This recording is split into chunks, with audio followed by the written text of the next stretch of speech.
దేశవ్యాప్తంగా కొనసాగుతున్న మెడికల్ షాపుల సమ్మెకు AP medical and sales representative union మద్దతు ప్రకటించింది.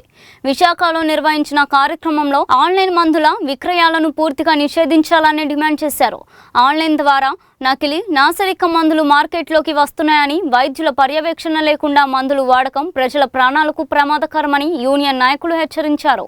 కోర్టులు ఆన్లైన్ విక్రయాలపై ఆందోళన వ్యక్తం చేసినప్పటికీ అమ్మకాలు కొనసాగుతున్నాయని పేర్కొన్నారు. ప్రభుత్వం వెంటనే జోక్యం చేసుకొని ఆన్లైన్ మెడిసిన్స్ విక్రయాలను పూర్తిగా నిలిపివేయాలని డిమాండ్ చేశారు. అందరికీ నమస్కారం అండి.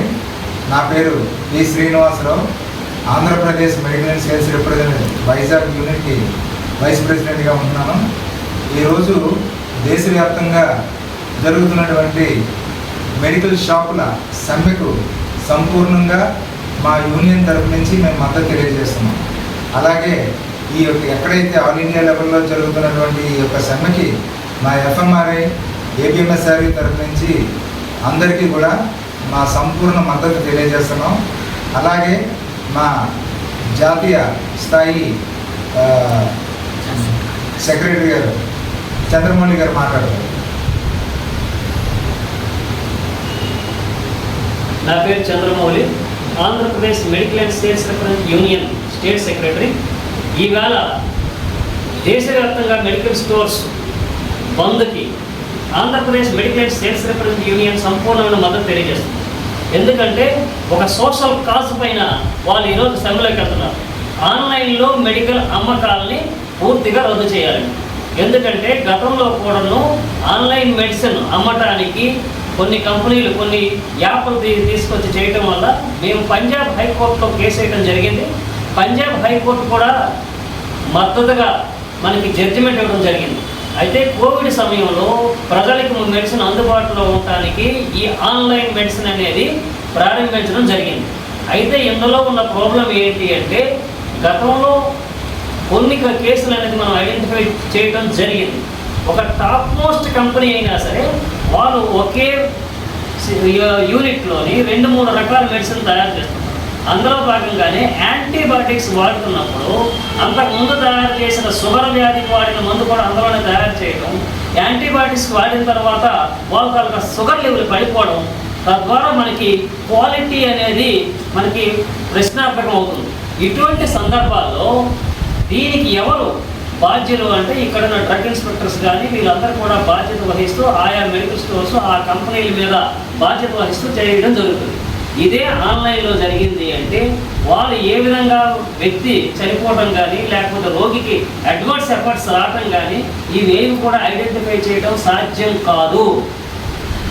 సాధారణంగా మందులు అనేవి సెల్ఫ్ మెడికేషన్ వేసుకోవడం అనేది చాలా ప్రమాదం. ఇటువంటి పరిస్థితుల్లో ఆన్లైన్ మెడిసిన్ ఏ విధంగా పర్చేజ్ చేసుకుంటారు? ముఖ్యంగా దీర్ఘకాల వ్యాధులు ఉన్న షుగర్ కానీ హైపర్ టెన్షన్ కానీ గుండెకి సంబంధించిన రోగులు కానీ వేసుకుంటారు. ఆ మందులు కూడా పాత మందులే వాడేయడం కూడా ప్రమాదమే. ఎందుకంటే షుగర్ లెవెల్ కానీ వాళ్ళ హైపర్ టెన్షన్ తాలూకా కెపాసిటీ కానీ గుండె తాలూకా కెపాసిటీ కానీ డాక్టర్ పర్యవేక్షణలో చేస్తూ మందులు మారుస్తూ ఉండాలి. కానీ అదే కంటిన్యూ చేయడం వల్ల మనిషి చనిపోవడం ప్రమాదకరంగా జరిగే ప్రమాదం ఉన్నది. ఇటువంటి పరిస్థితుల్లోని ఆన్లైన్ మెడిసిన్ అమ్మటం ద్వారా ప్రజలు వాళ్ళకి పూర్తిగా తెలియకపోవటం వల్ల ఈ మందులు వాడటం వల్ల విపరీతమైన ప్రమాదాలు జరిగే ప్రమాదం ఉన్నది. కాబట్టి వెంటనే ఆన్లైన్లో మందుల అమ్మకాలు ఆపాలి. ముఖ్యంగా ప్రజలు ప్రాణాంతకమైన వ్యాధులు వచ్చే టైంలో కూడా వాళ్ళు ఇటువంటి మందులు కొంటున్నారు. అంతేకాకుండా ఒక డాక్టర్ గారు ఒక బ్రాండ్ని ప్రత్యేకంగా అతను ప్రిస్క్రైబ్ చేస్తున్నారు అంటే ఆ బ్రాండ్ మీద క్వాలిటీ మీద సంపూర్ణమైన నమ్మకంతో సంపూర్ణమైన పరిజ్ఞానంతో అతను మనకి ఆ ప్రిస్క్రైబ్ చేయడం. ఇందులో ఆన్లైన్లో వేరే బ్రాండ్ తెచ్చుకోవచ్చు అనే విధంగా మనం బ్రాండ్ మార్చుకునే టైంలో ఆ బ్రాండ్ యొక్క క్వాలిటీ కానీ పూర్తిగా తెలియకపోవడం జరుగుతుంది. అంతేకాకుండా మెడికల్ రిప్రజెంటేటివ్ ప్రమోట్ చేసే బ్రాండ్ ప్రకారం బేస్ అయ్యి వారు ఆ బ్రాండ్ రాస్తూ ఉంటారు. ఆ బ్రాండ్ మీద నమ్మకం ఉంటుంది. ఇప్పుడు ఆన్లైన్లో వచ్చేటప్పుడు ఆ బ్రాండ్ ఏదో తెలియదు, ఆ బ్రాండ్ పేరు ఏదో తెలియదు, దాని కాంపోజిషన్ కూడా తెలియదు. అంటే రోగి ఏ విధంగా చనిపోయాడో కూడా డాక్టర్కి తెలియని పరిస్థితి, ఇటువంటి ప్రమాదకరమైన పరిస్థితి ఏర్పడుతుంది. కాబట్టి ఆన్లైన్లో ముఖ్యంగా మందుల అమ్మకాలు ఆపాలని Andhra Pradesh medical and sales representative మొదటి నుండి డిమాండ్ చేస్తుంది.